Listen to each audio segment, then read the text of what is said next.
Tonight, strange new admirals, strange new scores, strange shows axed, strange new madness, plus an interview with Solar the podcast, and we remember David M. Jones, Neal Adams, and George Perez. All that and more on this edition of Multiverse Tonight. Comic books, sci-fi, fantasy, and more. If you're looking for a roundup of geeky news, you're in the right place. This is Multiverse Tonight.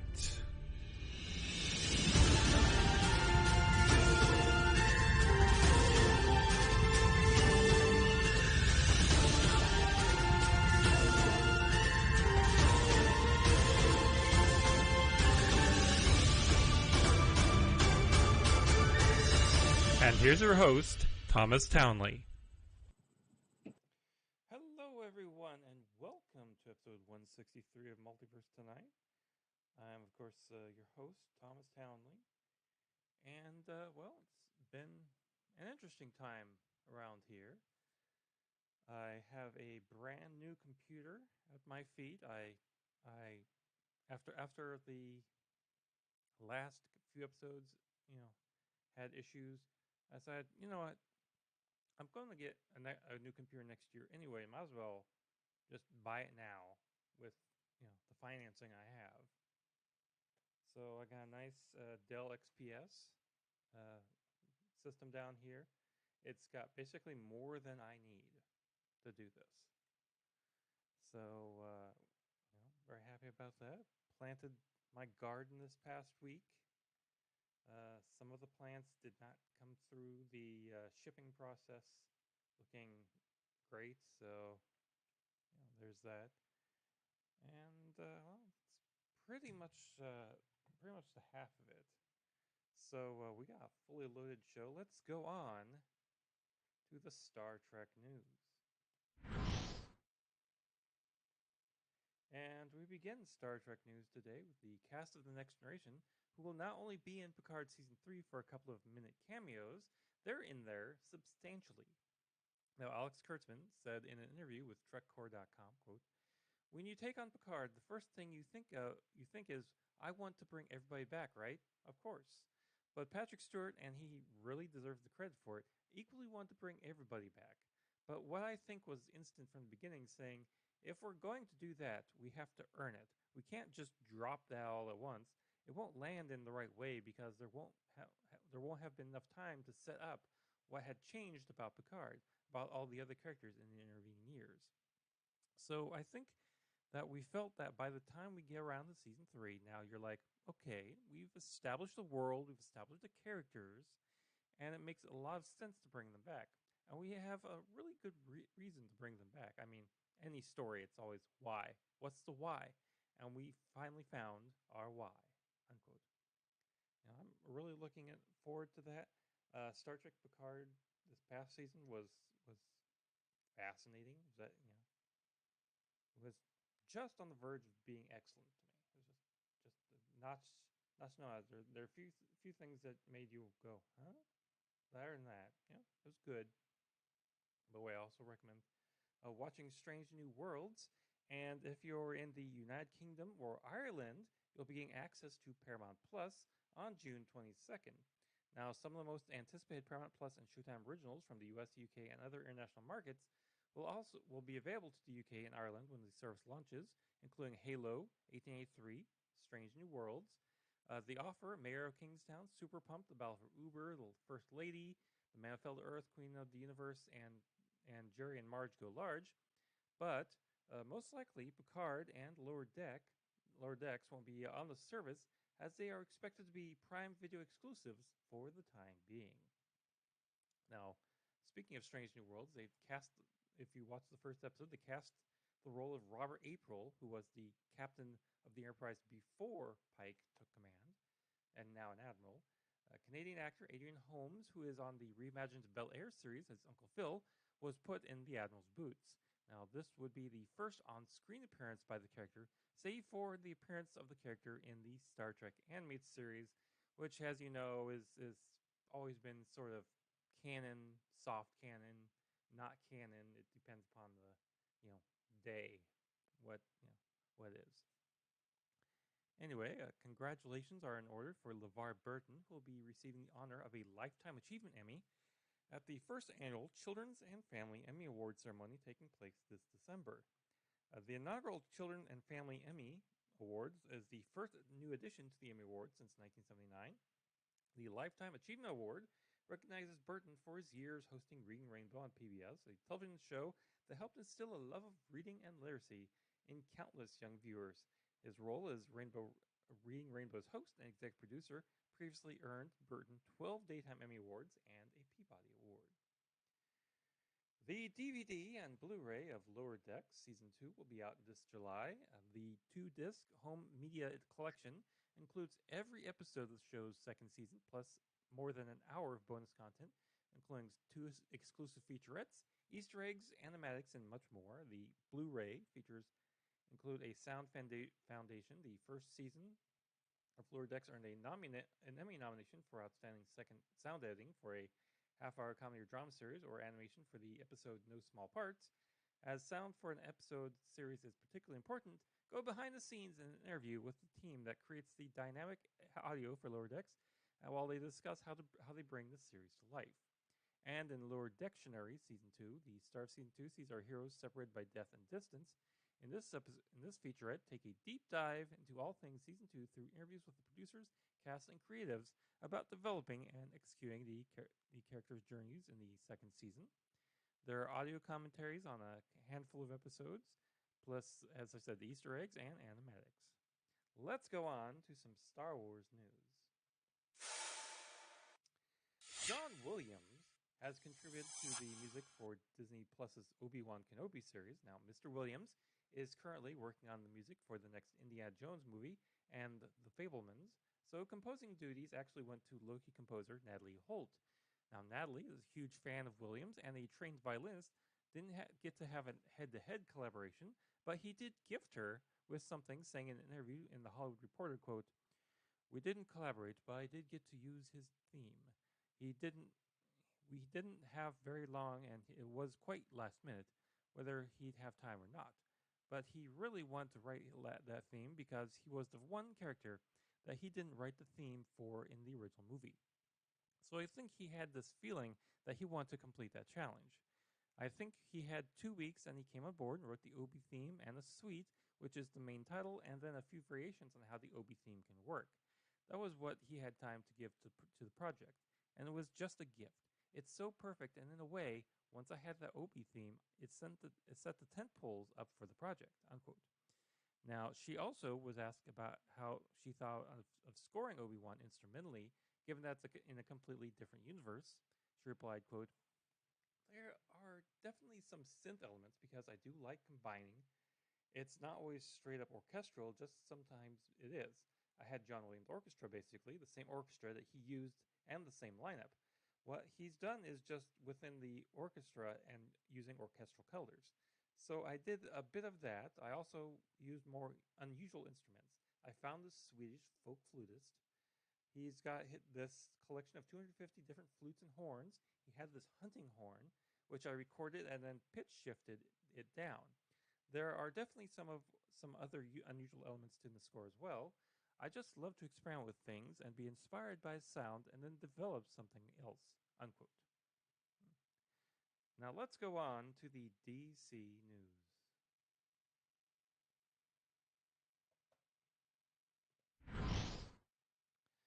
Discovery is cleaning up Warner Brothers' house, and there are casualties. In this case, both Batwoman and Legends of Tomorrow have had their next seasons canceled. It's reported that Warner Bros. Discovery and Paramount Global are exploring a sale of the CW network. The Flash, Superman and Lois, as well as the pilot for Gotham Knights, are apparently still breathing. Viola Davis is currently in talks to have her own spin-off of Peacemaker at HBO Max. Now, her character from the first two Suicide Squad movies, Amanda Waller, Crystal Henry will write the spin-off and executive produce the Suicide Squad writer, director, and Peacemaker creator James Gunn. Davis and Pierre Seraphine an EP on Peacemaker. Now, Gunn has spoken about his interest in a Peacemaker spin-off, and HBO Max says that the show performed well, though as usual with streaming platforms, they do not cite precise numbers. The streamer also said that viewing of the finale was 44% higher than that of the series debut, and that the season ender had the largest single-day audience for any HBO Max original thus far. Now to the Marvel news. Benedict Cumberbatch will be taking a bit of a break from acting after Doctor Strange and the Multiverse of Madness. During an interview with IGN at the premiere for his new movie, the 45-year-old star explained how busy he had been between acting, parenthood, and more by saying, quote, "It gets very multiversal in real life as well," unquote. Asked what variant of himself he would like to be, he said, quote, "I guess one that's less busy, maybe? I might be that variant very soon, which is nice, taking a bit of a break," unquote. Well, I think he deserves one, He's been really busy. Ethan Hawke was asked on Instagram if he had a favorite Marvel character. The actor who plays the avatar for Ammit in Moon Knight replied, quote, "It would be very easy to say Robert Downey because that was a high watermark for me. But in truth, I do think I have to give a shout out to Vincent D'Onofrio as Fisk.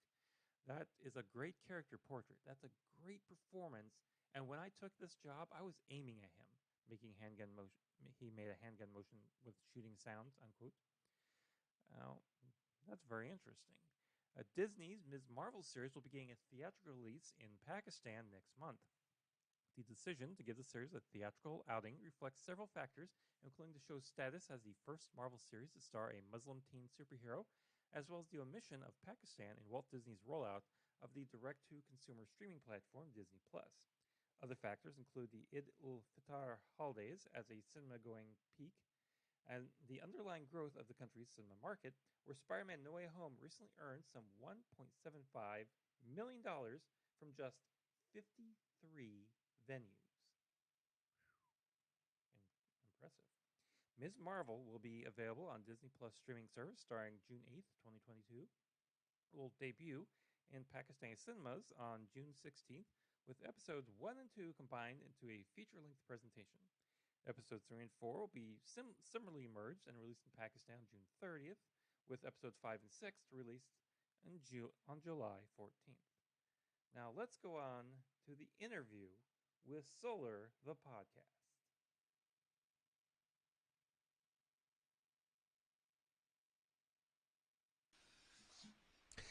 Hello, everyone, and welcome. It's interview time here on Multiverse Tonight. And today I'm pleased to have two producers of the podcast Solar. Please welcome Jenny and Chris. Hi, guys. Hey. Thank you so much for having us. Oh, no problem. So tell us about Solar. Chris, you want to hop in?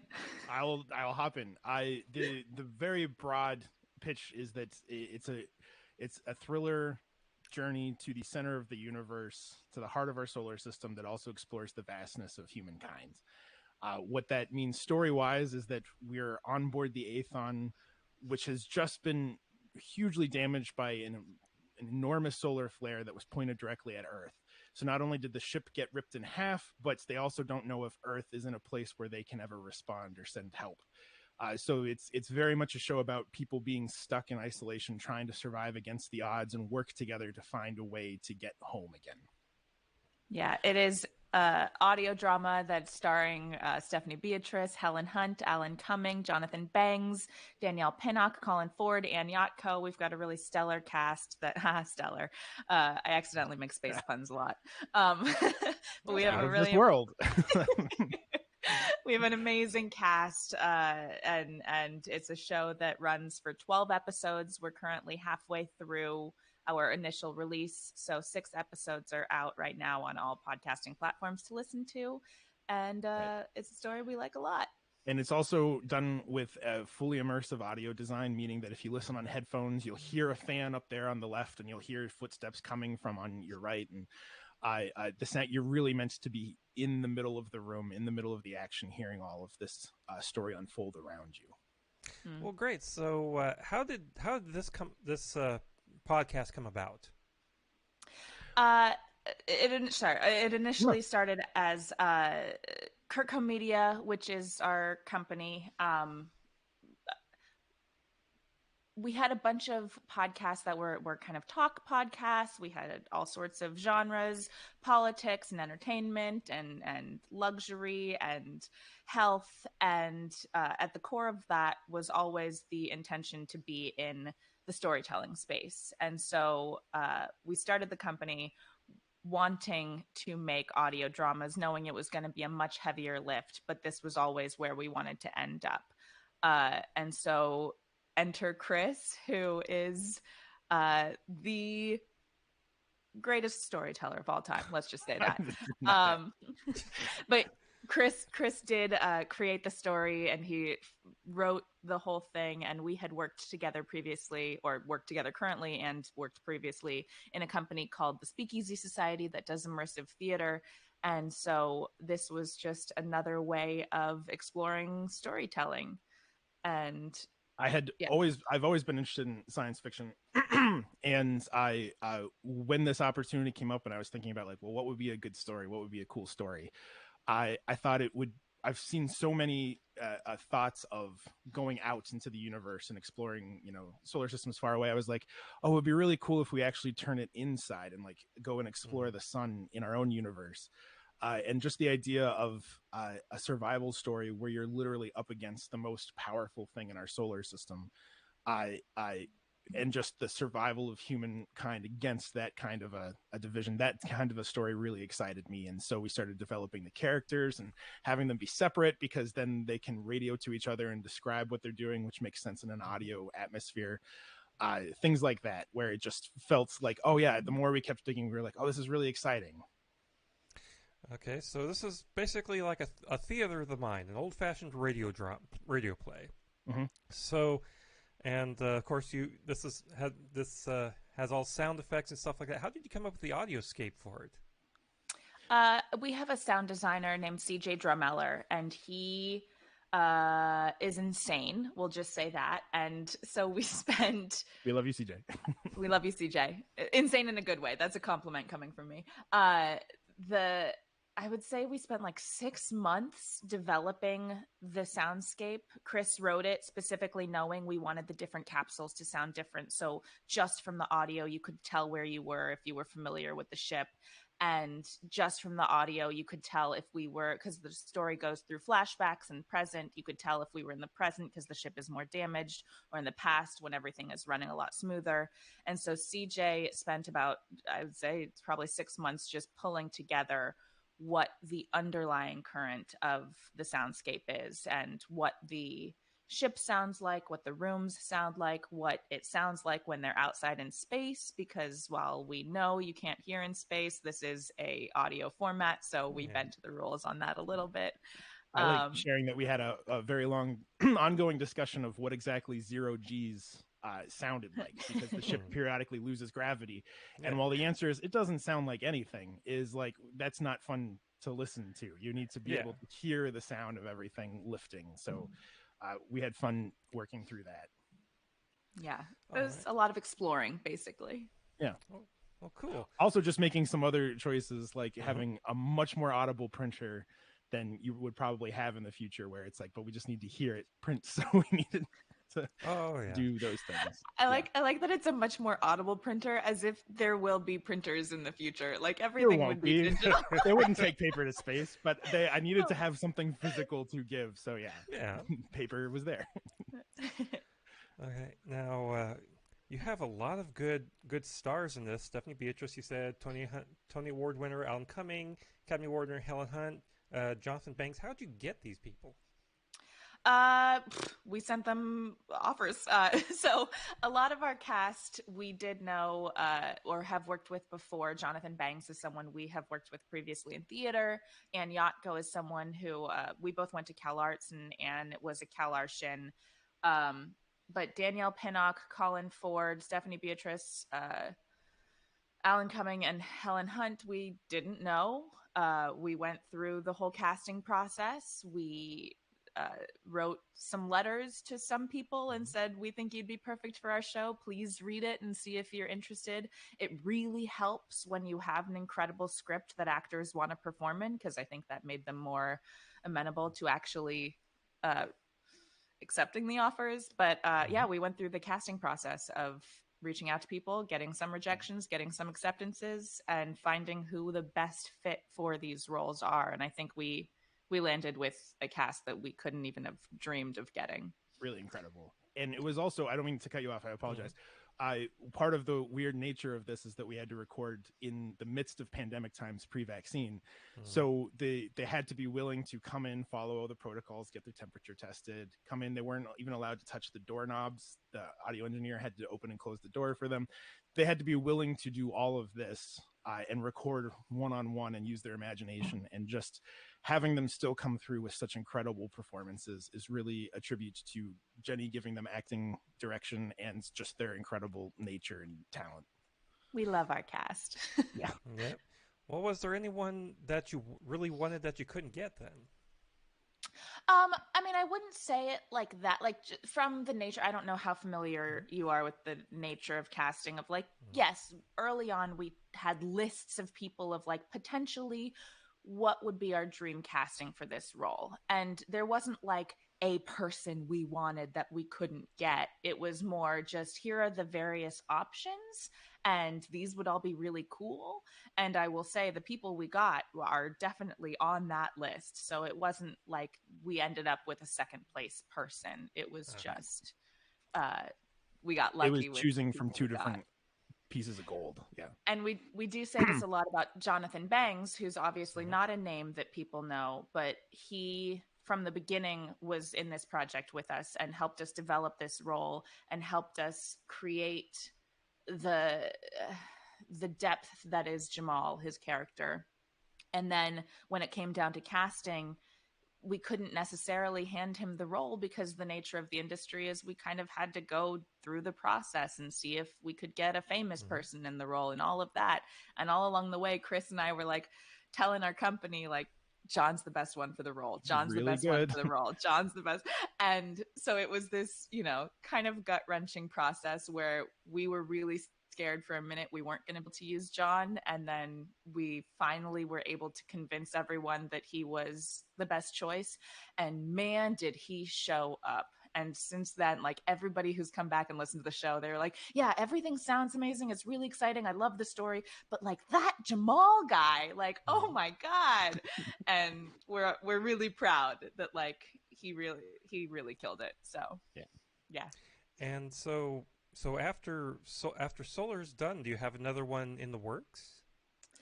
Well, what I'll say is that there's a lot of different stories we'd be excited to tell in our Solar universe. And the more you listen to the show, the more you can hear all these different plot threads. And there's everything, Solar is meant to be a contained story in one season, but you can see there's a huge potential for exploring other facets of the world that we were trying to build. So we would be excited to do that. But we have to just get through season 1 for now and make sure we share it as much as possible and we get the story to land. That'll be the story continues growing. And I'll say, especially if you're listening, you'll see that our episodes actually are all set in space, and then we have these separate pieces of content that are much shorter. They're about 1 minute to 5 minutes each. We're calling them recovered audio assets, and they are the story of the people on Earth. So already we're starting to tell the story from other perspectives, and we hope to continue learning more about these people. Part of the plot synopsis that we didn't get into quite yet is that even before things went wrong on the ship, things were going very wrong on the ship. And there are competing companies between public and private sectors, and there's all sorts of intrigue around that, and who's telling the truth and who's lying and things like that. Yeah.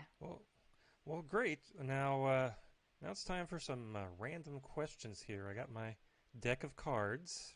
Oh. These are random questions.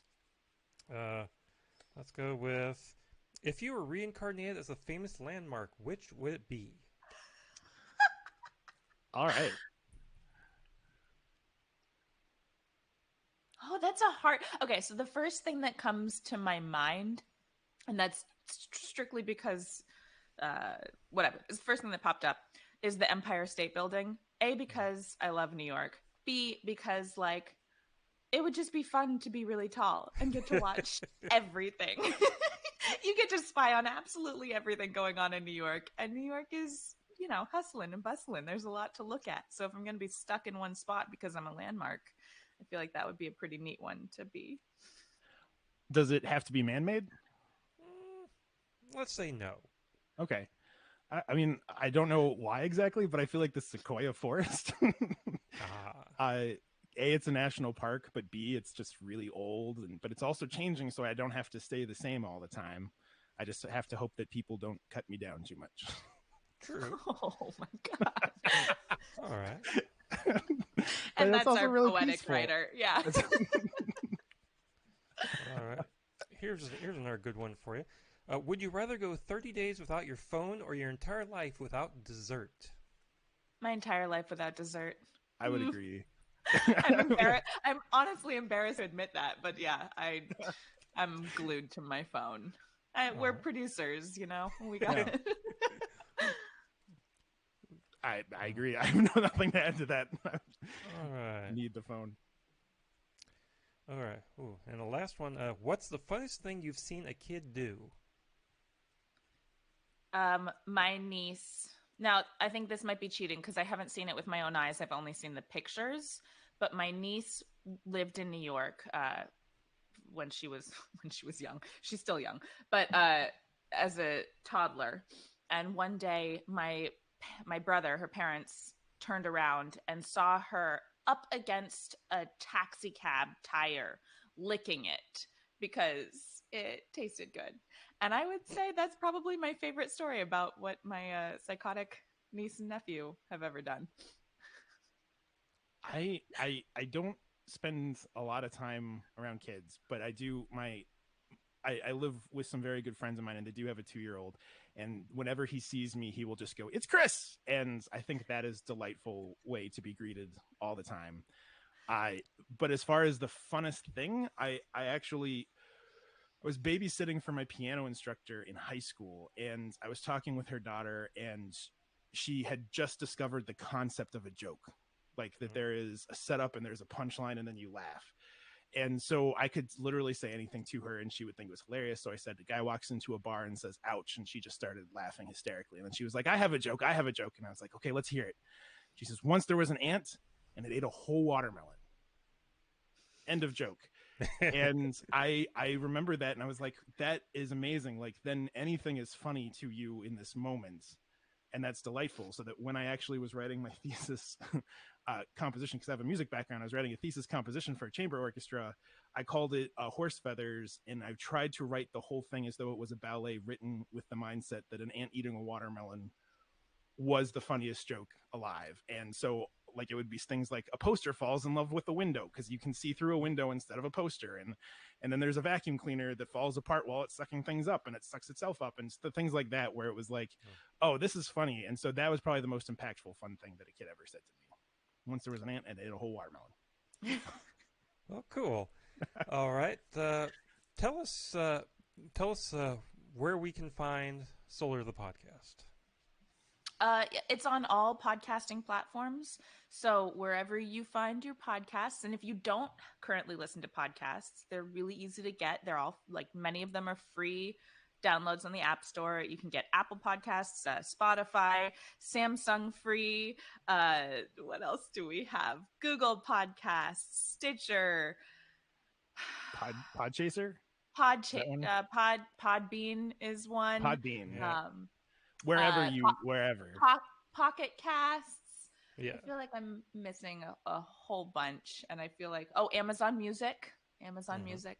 Now I'm just popcorning podcast apps, but yeah, literally wherever you listen to podcasts, you can find Solar by typing in Solar the podcast. If you don't immediately see us, it's Solar, and then type in Kurtco, CURTCO. And hopefully we pop up because we've worked really hard on discoverability. Yep. All right, folks. Well, I'm very glad to hear about this podcast. I look forward to hearing the whole thing, and of course, you can find more about them at solarthepodcast.com, and you can also go over to our site.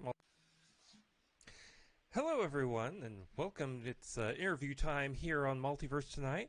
And today I'm pleased to have two producers of the podcast Solar. Please welcome Jenny and Chris. Hi, guys. Hey, Hi, thank you so hey. much for having us. Oh, no problem. So, tell us about Solar. Chris, you want to hop in? I'll hop in. The very broad pitch is that it's a thriller journey to the center of the universe, to the heart of our solar system that also explores the vastness of humankind. What that means story-wise is that we're on board the Aethon, which has just been hugely damaged by an enormous solar flare that was pointed directly at Earth. So not only did the ship get ripped in half, but they also don't know if Earth is in a place where they can ever respond or send help. So it's very much a show about people being stuck in isolation, trying to survive against the odds and work together to find a way to get home again. Yeah, it is audio drama that's starring Stephanie Beatrice, Helen Hunt, Alan Cumming, Jonathan Bangs, Danielle Pinnock, Colin Ford, Ann Yatko. We've got a really stellar cast that stellar. I accidentally make space puns a lot. But we have a really this world. We have an amazing cast, and it's a show that runs for 12 episodes. We're currently halfway through our initial release, so 6 episodes are out right now on all podcasting platforms to listen to, and it's a story we like a lot. And it's also done with a fully immersive audio design, meaning that if you listen on headphones, you'll hear a fan up there on the left, and you'll hear footsteps coming from on your right. And the sound, you're really meant to be in the middle of the room, in the middle of the action, hearing all of this story unfold around you. Well, great. So, how did this podcast come about? It initially started as Kirkco Media, which is our company.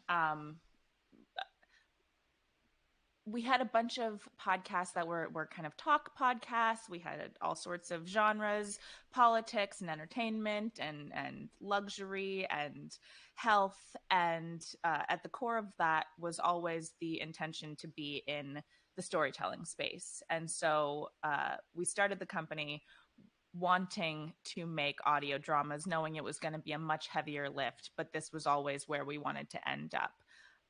And so enter Chris, who is the greatest storyteller of all time. Let's just say that. But Chris did create the story, and he wrote the whole thing. And we had worked together previously, or worked together currently, and worked previously in a company called the Speakeasy Society that does immersive theater. And so this was just another way of exploring storytelling. And I've always been interested in science fiction, and when this opportunity came up, and I was thinking about like, well, what would be a good story? What would be a cool story? I thought it would. I've seen so many thoughts of going out into the universe and exploring, solar systems far away. I was like, oh, it would be really cool if we actually turn it inside and like go and explore the sun in our own universe. And just the idea of a survival story where you're literally up against the most powerful thing in our solar system, and just the survival of humankind against that kind of a division, that kind of a story really excited me. And so we started developing the characters and having. Sorry there. Joys of live podcasting. They were some great guests, by the way. So I do recommend going over to solarthepodcast.com and checking them out. Now let's get on with some geek news. Doctor Who's next Doctor will be Ncuti Gatwa. Gatwa is best known for playing Eric Ifong in Sex Education, a role that earned him a Best Actor award at the Scottish BAFTA Awards. Now, outgoing Dr. Jodie Whittaker's 13th Doctor will regenerate in a special this fall. In the series, Gatwa said, quote, "There aren't quite the words to describe how I'm feeling. A mix of deeply honored, beyond excited, and, of course, a little bit scared. This role and show means so much to so many around the world, including myself, and each one of my incredibly talented predecessors has handled that unique responsibility and privilege with the utmost care. I will endeavor my utmost to do the same." Russell T Davies is almost as iconic as the Doctor himself, and being able to work with him is a dream come true. His writing is dynamic, exciting, incredibly intelligent, and fizzing with danger. An actor's metaphorical playground. The entire team have been so welcoming and truly give their hearts to the show. And so, as much as it's daunting, I'm aware of joining a really supportive family. Unlike the Doctor, I may only have one heart, but I am giving it all to this show. Unquote. The Quantum Leap revival has been picked up for a full series order. The series is set 30 years after Dr. Sam Beckett disappeared into the time-space continuum. The series will follow a new team of scientists that hopes to unlock the secrets of the Quantum Leap Accelerator and the man who created it. The series stars Raymond Lee as Dr. Ben Seong, a respected physicist and man of faith. The cast also includes Ghostbusters alum Ernie Hudson as Herbert Magic Williams, a Vietnam War vet and seasoned member of the Quantum Leap team, who was able to keep the government at bay during the mission to rescue Ben. Rounding out the ensemble are Nanursa Lee as Jen, head of QL Security, Mission Alexander Park as Ian, the mastermind of the artificial intelligence program behind the titular experiment, and newcomer Caitlin Bissett as Addison, a QL project team lead in charge of the technology that allows the team to keep in touch with whomever is traveling through time. Now, according to Deadline, the pilot episode, which was first ordered in January, will undergo some reshoots that are said to be related to the direction, not the casting. Frank Miller has launched his own independent publishing company called Frank Miller Presents. The company will have the writer-artist behind The Dark Knight Returns, Sin City, and 300 acting as president and editor-in-chief, with the goal of creating and curating a line of comics that hopes to capture Miller's distinct visual style while also working with a range of talent from comic veterans to rising artists. The company has been quietly in the works for months, if not years, and is coming to the launch pad with several titles, including a new Sin City comic and a return to Ronin, the samurai sci-fi creation Miller wrote and drew prior to finding mainstream crossover success with The Dark Knight. Joining Miller in the new venture is Dan DiDio, who acted as co-publisher of DC from 2010 to 2020, and will now serve as publisher at FMP. Cian Thomas, the CEO of Frank Miller Inc., will serve as COO of FMP. FMP will aim to produce 2 to 4 titles a year, which will be a mix of Miller's creations and new works. Miller is returning to the world of his acclaimed noir series Sin City with a western tale set in the city's past, titled Sin City 1858.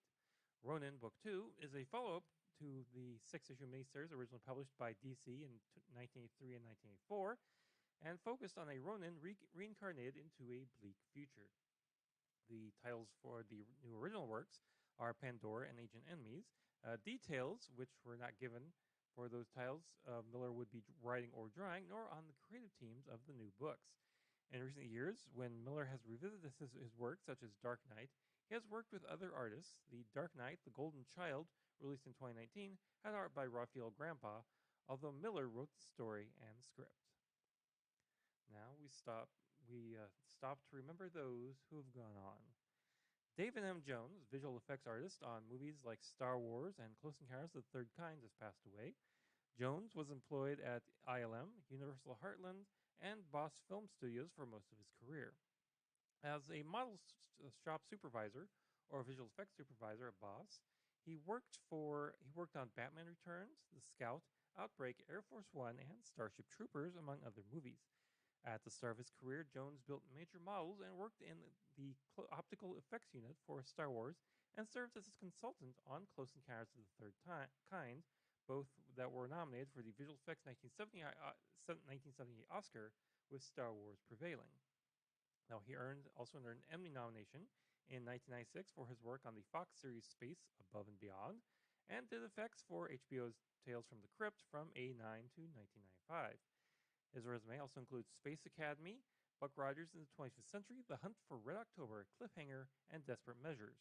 Nicknamed Details Dave, Jones enjoyed piloting radio-controlled model aircraft, fly fishing, and restoring his 1965 Lotus Eland. Survivors include his lifelong friend and ex-wife, Janice Gerson, his son Hunter, a mechanical engineer who builds rocket ships at SpaceX in Hawthorne, California. David M. Jones passed away after a battle with cancer. He was 74 years old. Comic book legendary artist Neal Adams has passed away. Neal Adams reinvigorated Batman and other superheroes with his photorealistic stylings and was a champion for creators' rights. He was born in 1915, in June 15 of 1941, and was raised in a series of military bases around the world.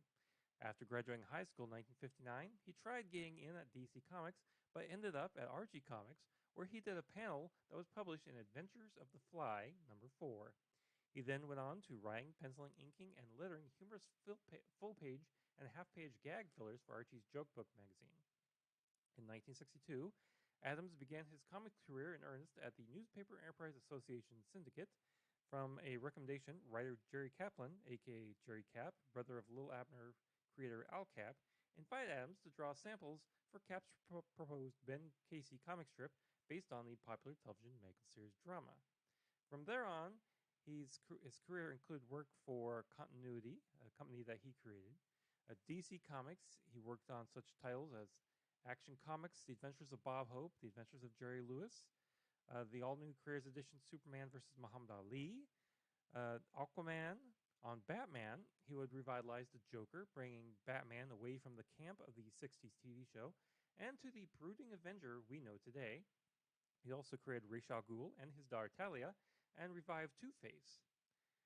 And he did a lot of work on Batman, including The Brave and the Bold, Challenger, and other comics such as Challenger of the Unknown, Dead Man, and he rechristened Green Lantern Volume 2 as Green Lantern Green Arrow with issue number 76 in 1970. O'Neill and Adams teamed up two very different superheroes in a long story arc in which the characters undertook a social commentary journey across America. A few months earlier, Adams updated Green Arrow's visual approach by designing a new costume and giving him his distinctive goatee beard for the character in Brave and Bold at number 85. A major example of what the industry and the public at the time called relevant comics, the landmark run began with the 23-page story No Evil Shall Escape My Sight, and continued to, and through him, save a world in the series finale in May of 1972. It was during this period that one of the best-known O'Neill Adams stories appeared in Green Lantern number 85 to 86, in which was revealed that Green Arrow's ward Speedy was addicted to heroin. He also did work for The Flash, Hot Wheels, Harley's Little Black Book, House of Mystery, Justice for All, Justice League of America, The Commandy Challenge, Our Army War, Found Strangers, Spectre, Star Spangled War Stories, Superman, Teen Titans, Weird War Tales, World's Finest Comics. For Marvel, he worked on Amazing Adventures Volume 2, Avengers number 93 through 96, Conan the Barbarian, Crazy Magazine, Dracula Lives, Epic Illustrated, Fantastic Four, Antithesis, First X-Men miniseries number 1 through 5, Cold and the Barbarians, Monsters Unleashed, New Avengers, Savage Sword of Conan, Savage Tales, Thor, Tower of Shadows number 2, X-Men Giant Size number 3, Young Adventures Special, and for others, and various comics for other publishers, including The $6 Million Man, an issue of Playboy. I mean, the list is long, folks. During the 1970s, Adams was politically active in the industry and attempted to unionize the creative community. His efforts, along with precedents set by the Atlas Seaboard Comics creator-friendly policies and other factors, helped lead to the modern industry's standard practice of returning original artwork to the artist, who can earn additional income from art sales to collectors. He won his battle in 1987 when Marvel returned original artwork to him and industry legend Jack Kirby, among others. Adams notably and vocally helped lead the lobbying efforts that resulted in Superman creators Jerry Siegel and Joe Shuster receiving decades overdue credit and some financial remuneration from DC Comics. And in 1978, he helped form the Comics Creators Guild, which with over 36 comic writers and artists joined. Also during the 70s, Adams illustrated paperback novels in the Tarzan series for Ballantine Books. With the independent comic publishing boom of the 80s, he worked for Pacific Comics and other publishers, and he founded his own Continuity Comics as an offshoot of Continuity Associates. His comic book characters include Megalith, Bucky O'Hare, Skeleton Warrior, Cyber Rad, and Ms. Mystic. And he and fellow artist Michael Nitzer entered into a dispute over intellectual property rights to Ms. Mystic a character that they had worked on jointly in 1977, which Adams had published under the Pacific Comics and Continuity Comics imprints, linked to a lawsuit against Adams in district court in 1993 that was dismissed in 1997 due to statute of limitations. Adams and his wife Marilyn were married in March of 1987 and lived in New York and had one son, Josh Adams. Neal had 4 children in his previous marriage to Corey Pfeiffer, who was a comics colorist, and their children were Chris, Noel, Jason, and Zia. James Adams works in toy and fantasy sculpture, while Joel and Josh Adams illustrate comics and do design work on TV shows. And Zia Adams has also worked as a colorist. Adams died in New York on April 20th, 2022. His wife Marilyn told the Hollywood Reporter that Adams had died from complications of sepsis. Neal Adams was 80 years old. Also gone is one of Neal Adams' contemporaries, artist and writer George Perez. Perez was born in June of 1954 in the South Bronx neighborhood of New York City. Perez's first involvement with the professional comics industry was as an artist and Rich Buckler's assistant in 1973. And he made his professional debut in Marvel Comics' Astonishing Tales number 25 in August of 1974 as penciler of an untitled 2-page satire of Buckler's character Deathlock. Soon, Perez became a Marvel regular, penciling a run of Sons of the Tiger, a serialized action-adventure strip published in Marvel's long-running Deadly Hands of Kung Fu magazine. He and writer Bill Mataello co-created the White Tiger, comics' first Puerto Rican superhero, a character that soon appeared in Marvel's color comics, most notably the Spider-Man titles. Perez came to prominence with Marvel's superhero team comic The Avengers, starting with issue number 141, and in the 1970s, writer Roy Thomas and Perez crafted a metafictional story for Fantastic Four number 176, in which the Impossible Man visited the offices of Marvel Comics and met numerous comic creators. Whilst most of Perez's Fantastic Four issues were written by Roy Thomas or Len Wein, it would be a Fantastic Four annual that would have his first major collaboration with writer Marv Wolfman. Perez drew the first part of writer Jim Shooter's The Korvac saga, which featured nearly every Avenger who joined the team up to that point. In 1980, while still drawing the Avengers for Marvel, Perez began working for the rival DC Comics, offered the art chores for the launch of the new Teen Titans written by Wolfman. Fortunately, while he was working on Titans, long-teen Justice League artist Dick Dillon passed away, providing an opportunity for Perez to step in as the regular artist on that title as well. While Perez's stint on the JLA was popular with fans, he received greater attention for his work on the new Teen Titans, which was launched in a special preview in DC Comics Presents in number 26. This incarnation of the Titans was intended to be DC's answer to Marvel's increasingly popular X-Men comics. In August of 84, a second series of the New Titans was launched by Wolfman and Perez. Perez took a leave of absence from New Titans in 1984 to focus on his next project with Marv Wolfman on DC's 1985 50th anniversary crossover event, Crisis on Infinite Earths. Crisis purportedly featured every single character DC owned in a story which radically restructured the DC Universe's continuity. After Crisis, Perez inked the final issue of Superman in September of 1986 over Kurt Swan's pencils for part 1 of the 2-part story Whatever Happened to the Man of Tomorrow, and Perez was one of the artists on Batman number 400 as well. Wolfman and Perez teamed up again to produce the History of the DC Universe limited series to summarize the revised history of their fictional universe. Now, in 1987, Perez played a key role in the 1987 reboot of the Wonder Woman franchise. Writer Greg Potter spent several months working with editor Janice Race on new concepts for the character before being joined by Perez. Inspired by John Byrne and Frank Miller's work on refashioning Superman and Batman, Perez came in as the plotter and penciler on the series, which tied the character more closely to the Greek gods and jettisoned many of the other elements of her history. Perez at first worked with Potter and Len Wein on the stories, but eventually took over the full scripting chores. Later, Mindy Newell joined Perez as co-writer for nearly a year. Now, while not as popular as either Titans or Crisis, the series was a very successful relaunch for one of DC's flagship characters. Perez would work on that title for 5 years, leaving as artist after issue number 24, but remaining as writer to issue number 62. Perez returned to the character in 2001, co-writing a 2-part story in issue number 168 and 169. And he also drew the cover for Wonder Woman number 600, as well as the interior art. And for the successful 2017 Wonder Woman feature film, director Patty Jenkins would credit Perez's work on the title character as a major influence on par with the work of the original creator, William Moulton Marston. After that, it would go on to runs on the New Titans, Superman, War of the Gods, Marvel's Infinity Gauntlet, Silver Surfer, and the JLA Avengers crossover of 2003.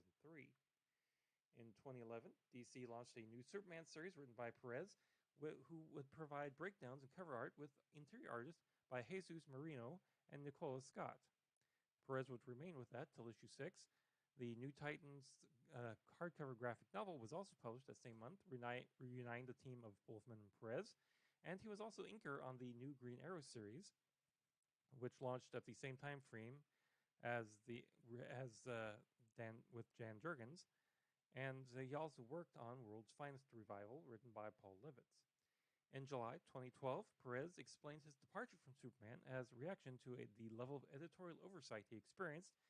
This included inconsistent reasons given for rewrites of his material, the inability to editors to explain to him the basic aspects of the new 52 Superman status quo, such as whether his adopted parents were alive or dead, and restrictions imposed by having to be consistent with Action Comics, which was set 5 years earlier than Superman, a situation complicated by action writer Grant Morrison having not been forthcoming about their plans. Now, from September 2014 to December 2016, Perez wrote and drew 6 issues of his own comic creation, Sirens, published by Boom Studios. And in January of 2019, Perez announced that he was formally retiring due to various health issues, but he would continue to produce only a limited number of convention-style head sketches on commission and attend a limited number of conventions. In October of 2013, Perez revealed that he would soon undergo laser and injection surgeries to address hemorrhaging in his left eye that had effectively made him blind in that eye. By the following June, the procedures were not yet completed, but his condition had improved to the point where he was able to resume work. In May of 2017, he was admitted to the hospital with chest pains due to a heart attack while traveling to a convention and had a coronary stent fitted. And January 2019, Perez was dealing with multiple health issues, including diabetes and problems with his vision and his heart. In December 7th of 2021, he revealed on his Facebook page that on November 29th, he had undergone surgery for a blockage in his liver and had been diagnosed with inoperable pancreatic cancer.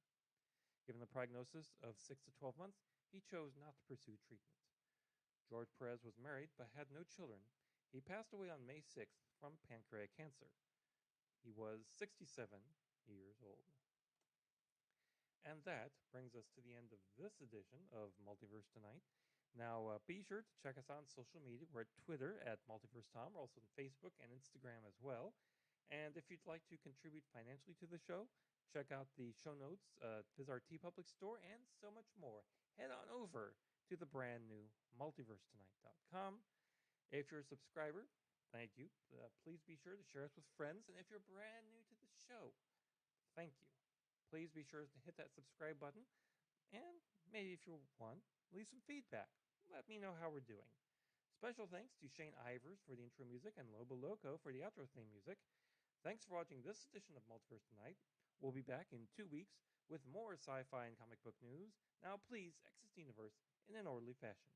Good night.